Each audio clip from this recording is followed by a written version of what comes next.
Guys, this is the craziest cheating scandal and it will shock you, part 1. I have been married to my husband for over 14 years now and we have got 5 girls together. We haven't got any boys. So I suggested to my husband that why don't we try to see if we can have a boy? And he said, no, it's fine. I'm cool. I'm not bothered, I'm happy with the girls. But the reason why I suggested that we should actually have a male child is because Africans value boys more than girls. Don't ask me why, I don't know, but they do. So I didn't want the reason that we haven't got boys, that he would obviously go out and start cheating on me because he wants to have a boy. So that's why I suggested that. But he said, no, he's cool, he's happy with it. Anyway, we always celebrate our wedding anniversary together. And my husband works away in a different state, which is over an hour away from where we live.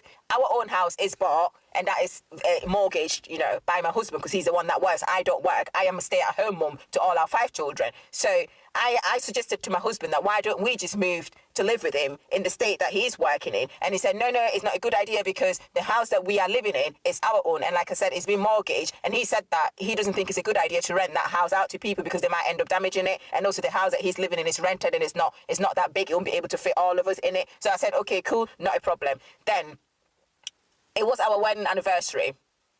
I got the children ready. He always then come home and we celebrate, do all the things that we need to do. But I waited and nothing. He didn't turn up. I was disappointed. I was angry. I didn't know why he never turned up. Anyway, I got a phone call, which from the hospital saying that I need to come right away because my husband is in danger. I was shocked. I was like shaking. I didn't know what to do. I didn't know, So I said, okay, I need to plan to get someone to look after the children. And bear in mind, the state that he is in is over an hour drive away. So I had to rush to the hospital. And what I saw, it was shocking. My husband is beaten black and blue, like looking like really bad that I couldn't even recognize him. Anyway, I was told that he has been dating this girl and they have got a child together and it's a boy child. Alarm bell starts ringing because maybe that's why my husband never wanted to try to see if we can have a male child, a boy child, basically. So anyway, I'm more bothered at the fact that to get him recovered.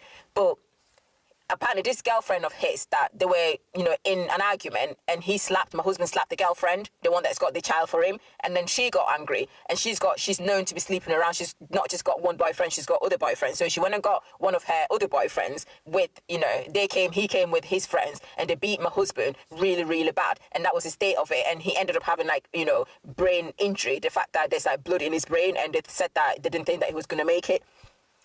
This then obviously ended in disaster that I lost my husband. He passed away due to this, beating. Go to part 2 to know the shocking thing that actually happened after that. Part 2 of the most craziest cheating scandal I have ever heard that will shock you. And my husband passed away from the injuries that he sustained from the beatings from his girlfriend's boyfriend. And apparently, this child that supposedly a boy child that my husband's girlfriend has got might not even be his because she has got a lot of other boyfriends.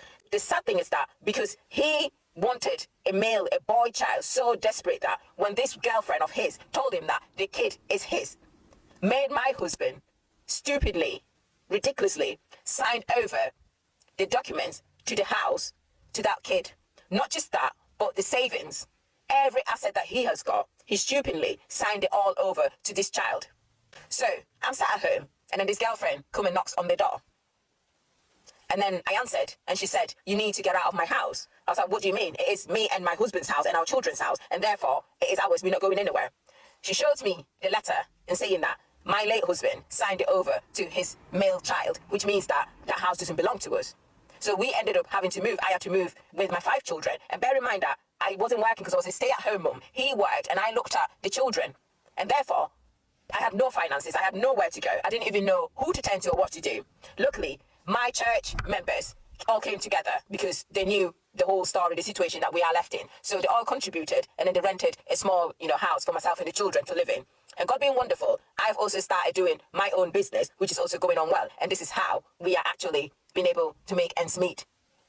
I just don't know. I don't get why it is so important that, Africans value, male children more than female children. I don't get it. A child is a child and you should never ever choose one, value one more than the other. And it's absolutely disgusting. And the stupid thing for him to actually sign over the house, his assets, everything to that child, not even having a proof, no DNA test to know that this child is actually yours and then making that stupid decision. This is to raise awareness that ladies, be very careful.